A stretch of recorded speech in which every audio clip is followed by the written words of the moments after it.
Dear students, इस video में मैं आप लोगों को बीटा फंक्शन और गामा फंक्शन में क्या संबंध है वो बताने जा रहा हूं। तो देखिए, डिफाइन किया गया है कि beta M N is equal to integral 0 to 1 x to the power m minus 1 minus x to the power n minus 1 dx, और इसको इतने इंटीग्रल में कन्वर्ट किया जाता है 0 to infinity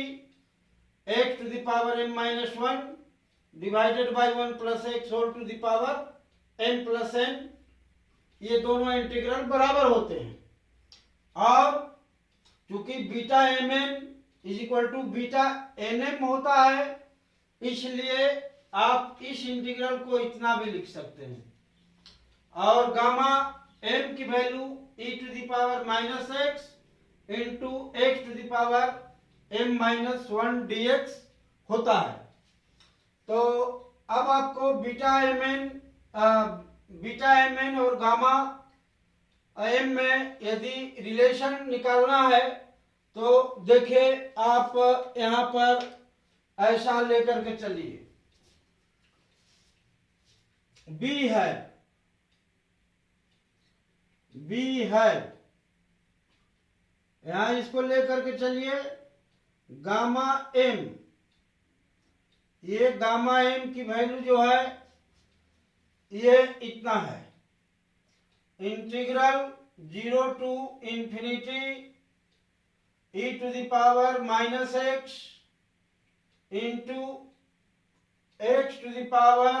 m minus 1 dx। अब आप इस इंटीग्रल को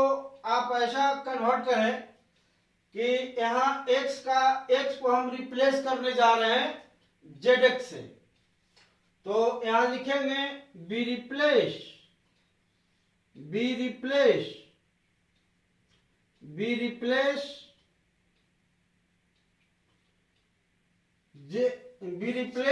x बाई zx, इससे रिप्लेस किया। वेयर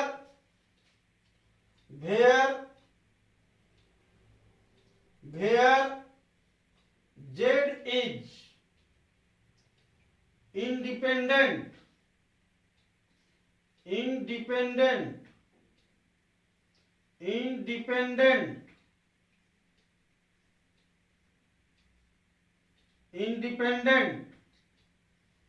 from x, यहां पर हमने जो x को रिप्लेस किया zx से रिप्लेस किया, और इसमें z जो है x से इंडिपेंडेंट है।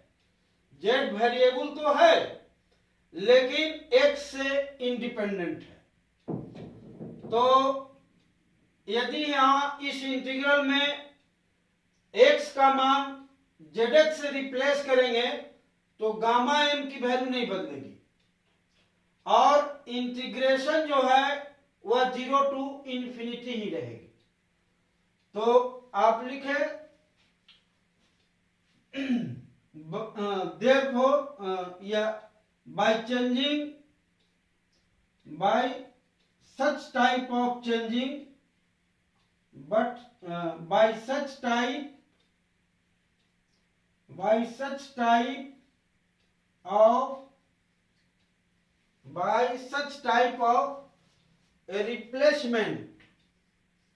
a replacement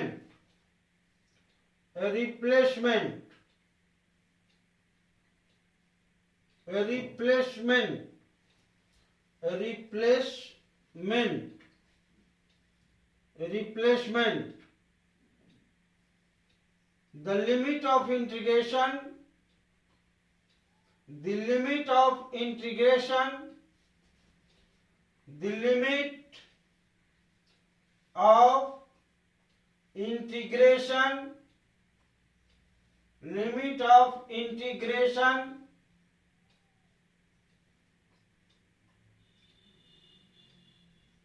will be remain unchanged will be remain unchanged, will be remain unchanged, unchanged, ऐसा होगा। जब x को आप zx से रिप्लेस करेंगे और z और x एक दूसरे के इंडिपेंडेंट है, तो यहां जो लिमिट ऑफ इंटीग्रेशन है वह चेंज नहीं करेगा। तो आप लिख सकते हैं कि therefore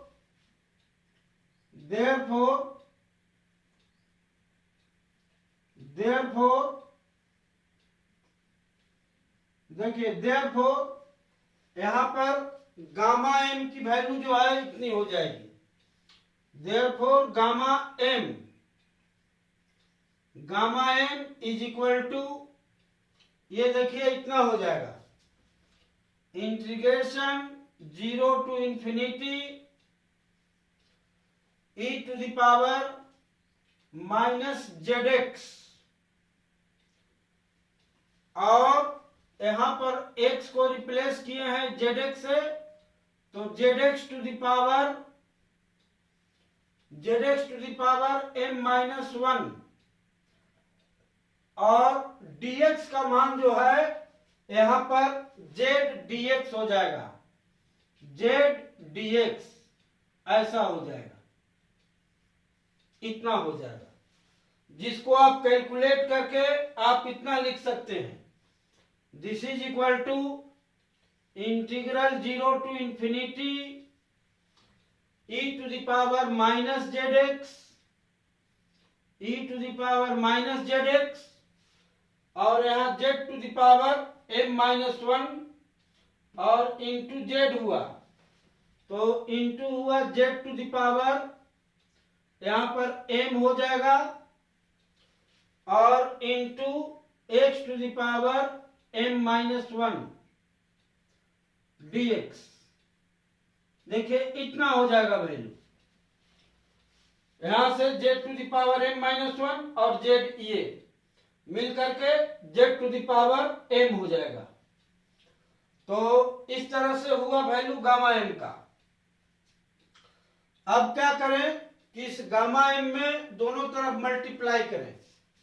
लिखे मल्टीप्लाइंग, देखिए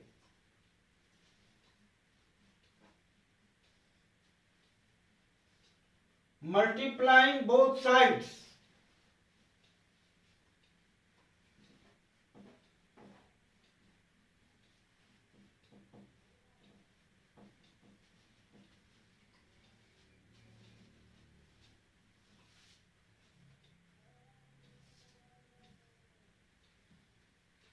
now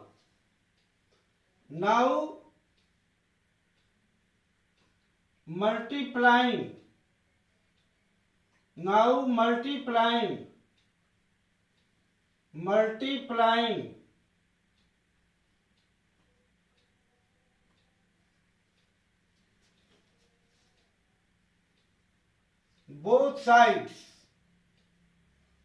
both sides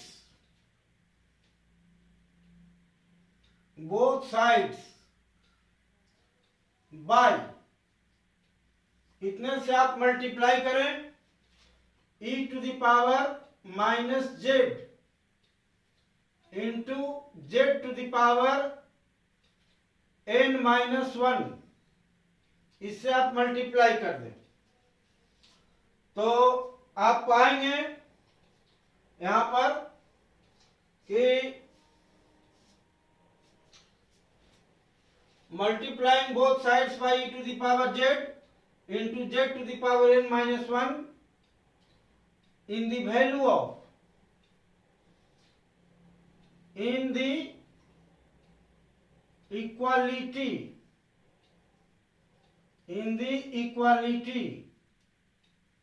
आप इस इक्वालिटी में मल्टीप्लाई कर रहे हैं। Gamma m is equal to integral 0 to infinity e to the power minus zx e to the power minus zx into z to the power m और into h to the power m minus 1 dx, इसमें हम multiply कर रहे हैं। इस equality में इससे multiply कर रहे हैं, तो देखिए क्या होगा।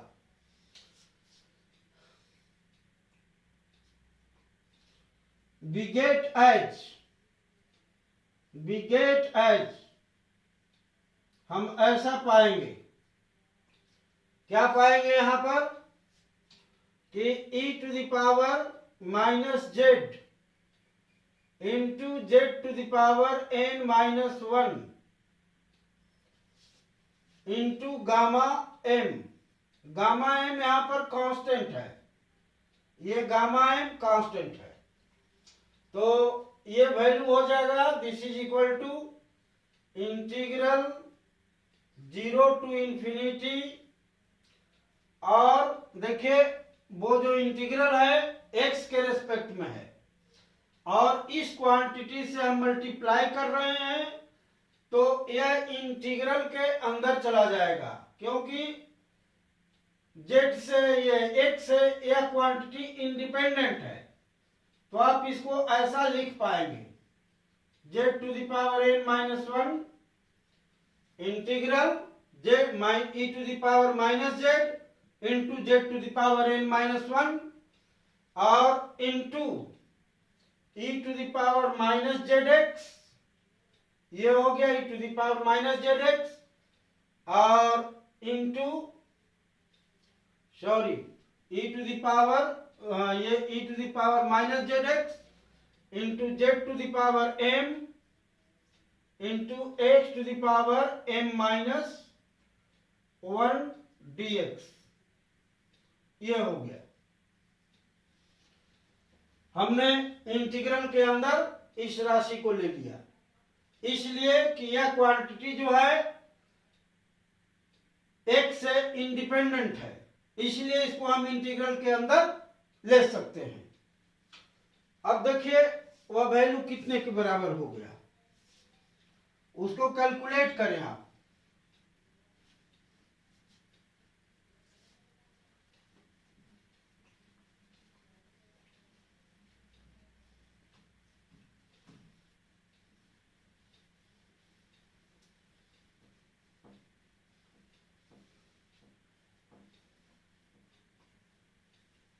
देखिए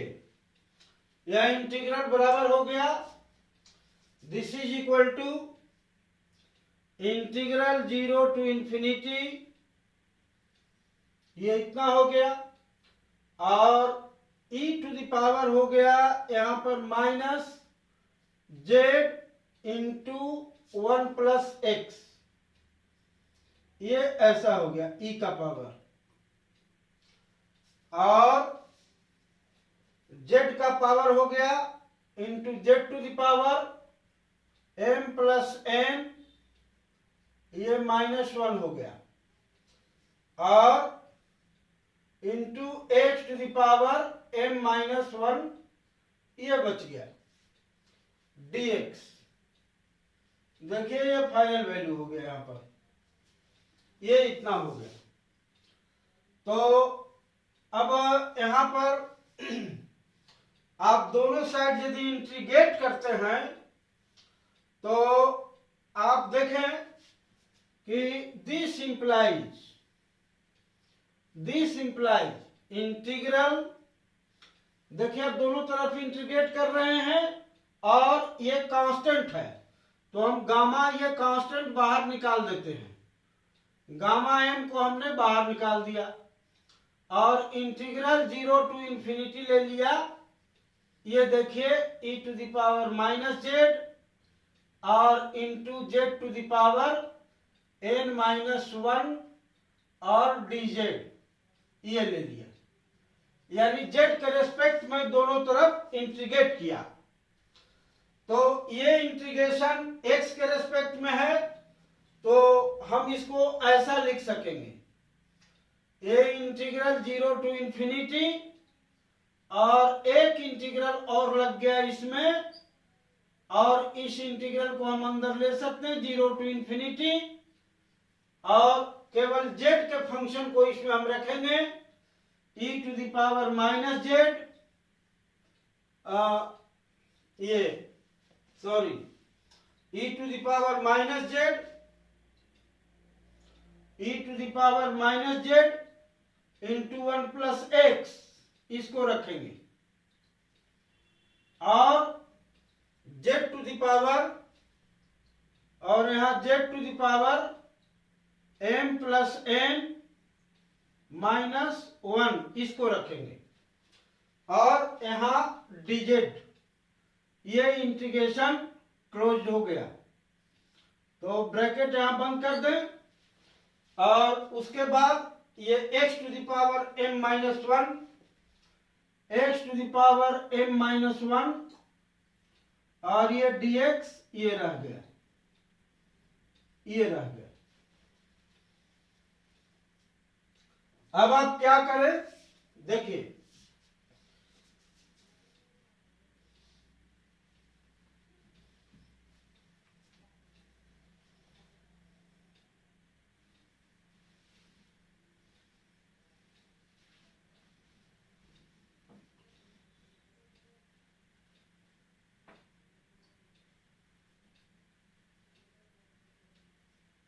देखिए अब यहां पर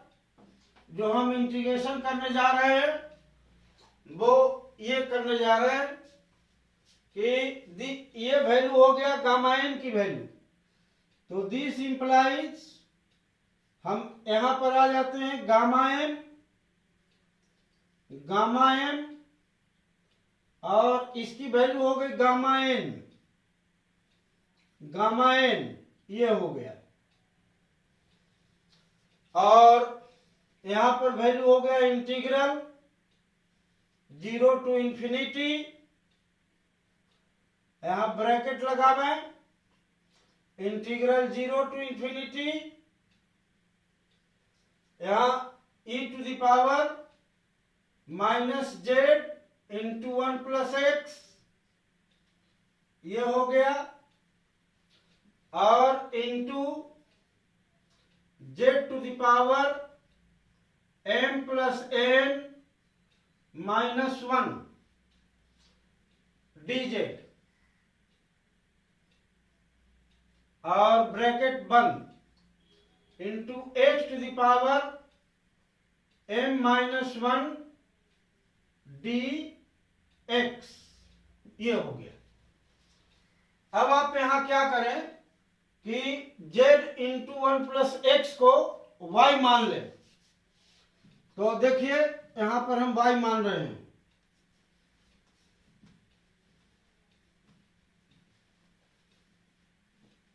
देखिए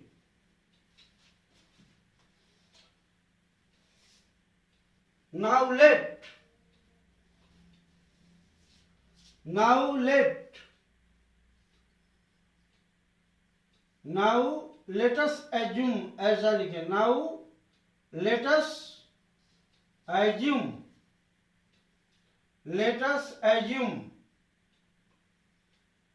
क्या assume करेंगे कि z इंटू 1 प्लस एक्स, इसको आप y मान लें, तो यहां पर देख रहे हैं कि जो इंटीग्रेशन किया जा रहा है वह z के रेस्पेक्ट में है, तो दिस इंप्लाइज, यहां पर यदि आप z का वैल्यू लिखेंगे तो ये y divided by 1 plus x हो जाएगा, इतना हो जाएगा। तो लिमिट ऑफ इंटीग्रेशन जो है वह क्या होगा, यहां लिमिट ऑफ इंटीग्रेशन z के रेस्पेक्ट में है,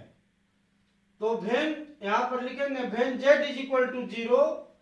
तो नेचुरली y का वैल्यू 0 हो जाएगा। लेकिन इसके पहले आप यहां पर दिस इंप्लाइज आप dz का वैल्यू निकाल दें। यहां dz का वैल्यू कितना हो गया,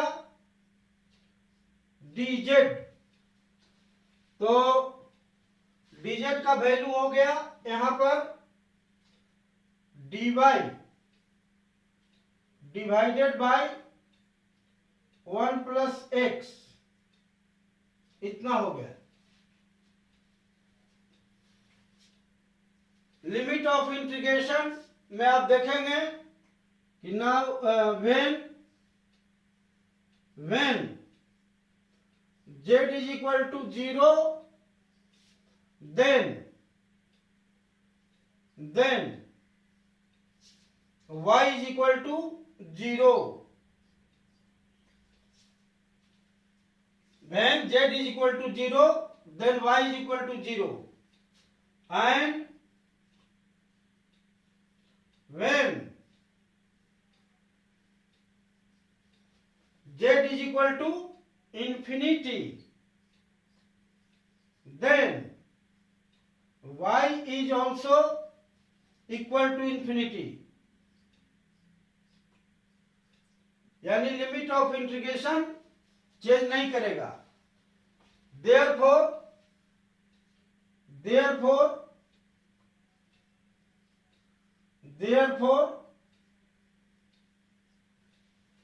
आप इस इंटीग्रेशन को देखें,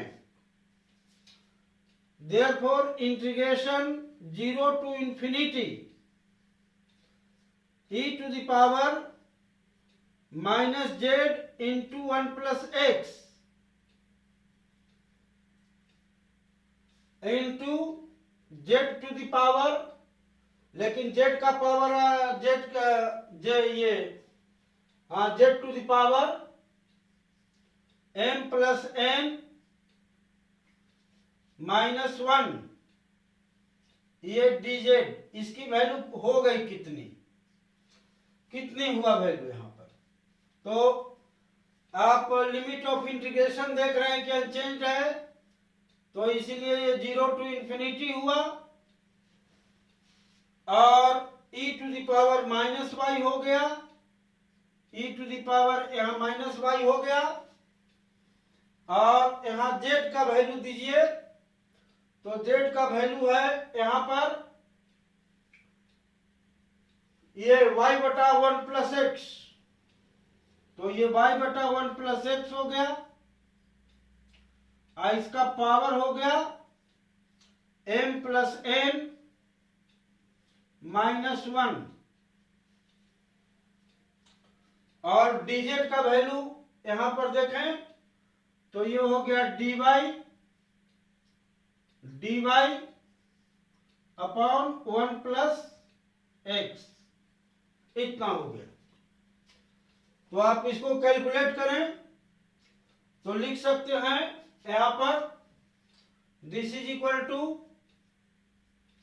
इंटीग्रल 0 टू इंफिनिटी, इतना लिखा जाएगा, e to the power minus y, इतना लिखा जाएगा, और y to the power m plus n minus 1, इतना लिखा जाएगा, और इंटू ये 1 बाई 1 प्लस एक्स, इसका पावर हो गया यहां पर m प्लस n, यहां m प्लस n माइनस 1, तो ये वैल्यू ये आ गया m प्लस n और माइनस 2, सॉरी यहां पर गलत हो रहा है, तो यहां पर आप एक्चुअली देखें कि ये गलती कहां से आ रही है। यहां पर आओ सॉरी, देखिए यहाँ पर गलती ये हो रही है, देखिए ये गलती ये हो रही है कि ये y टू द पावर तो m प्लस n माइनस 1 लिखा, और ये 1/x का वैल्यू है, 1/x, इसका पावर है 1/x का पावर है यहाँ m प्लस n माइनस 1 और इंटू 1/1 प्लस x, ये है dx। देखें ये हुआ। तो अब फाइनली आप ऐसे लिखेंगे,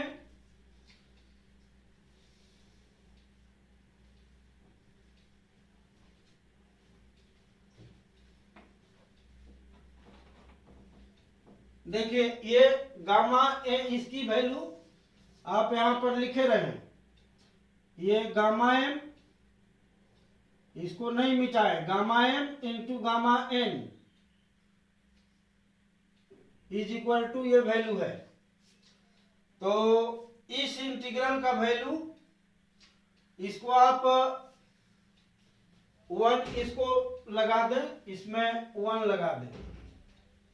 इसमें अभी कोई चेंजिंग नहीं कर रहे हैं। तो यहां पर वैल्यू हो गया therefore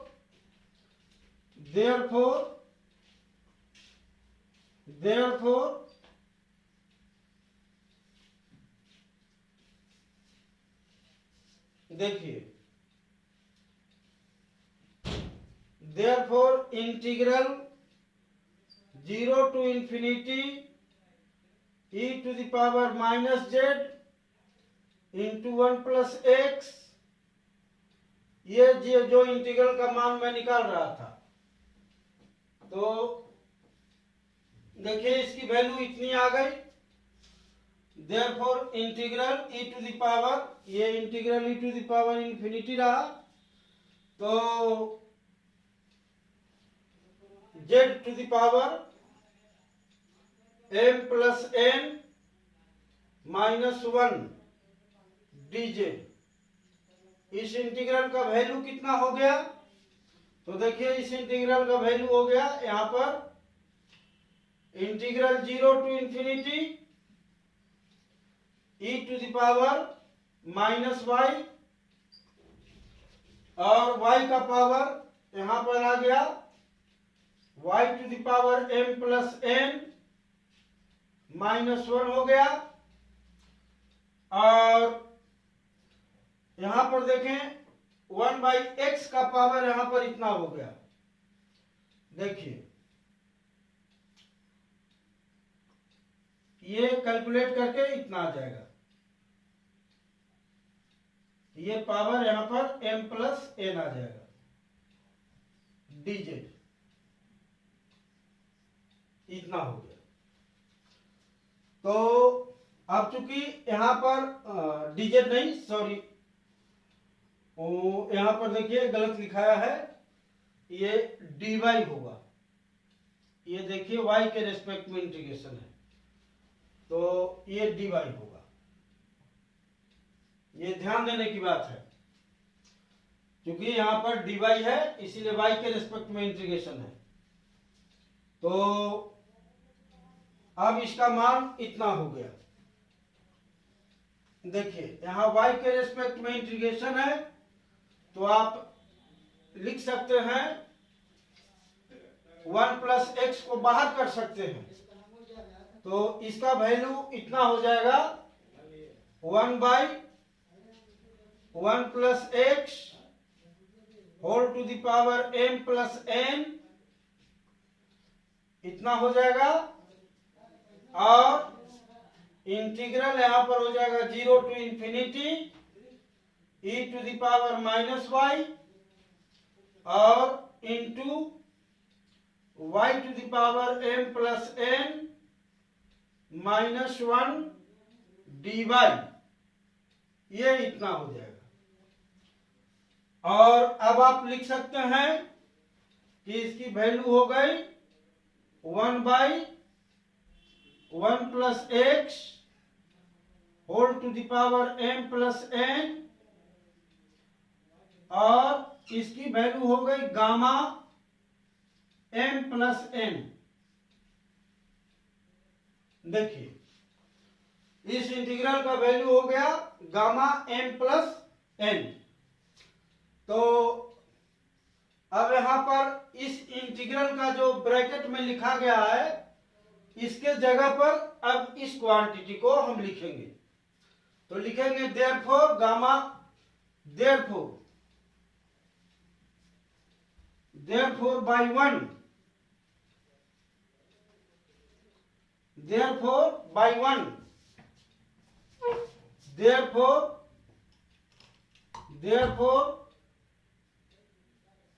therefore by 1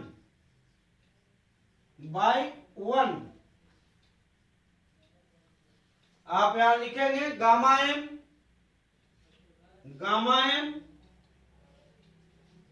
into gamma n इसका वैल्यू कितना हो गया। तो गामा m प्लस यहां पर देखिए ऐसे लिखा जाएगा इंटीग्रल 0 टू इंफिनिटी, और इस इंटीग्रल का वैल्यू मैंने इतना निकाल दिया तो लिखा जाएगा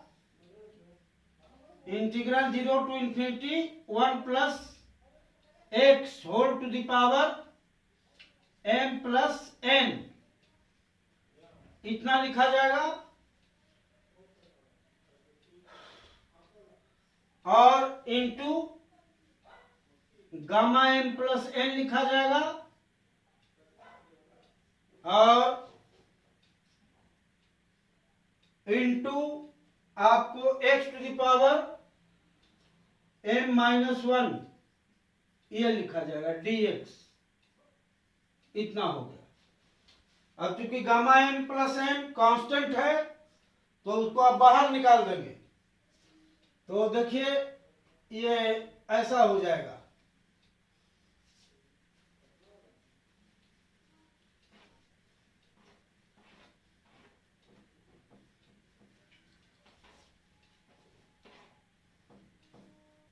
This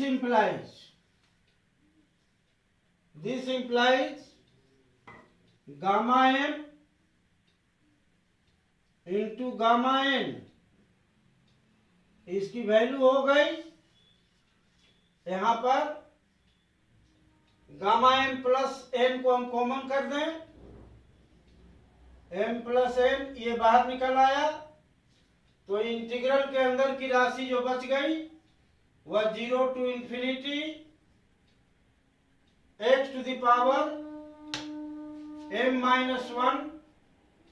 divided by 1 plus x whole to the power m plus n dx हो गया, और इसकी वैल्यू bmn के बराबर हो गया, बीटा mn के बराबर हो गया। तो यहां पर वैल्यू हो गया this is equal to gamma m plus n और इंटू ये हो गया बीटा mn, इतना हो गया। तो अब यहां फाइनल रिलेशन निकल आया। देखिए फाइनल रिलेशन इतना हुआ, देखिए यहां फाइनल रिलेशन हो गया दिस इंप्लाइज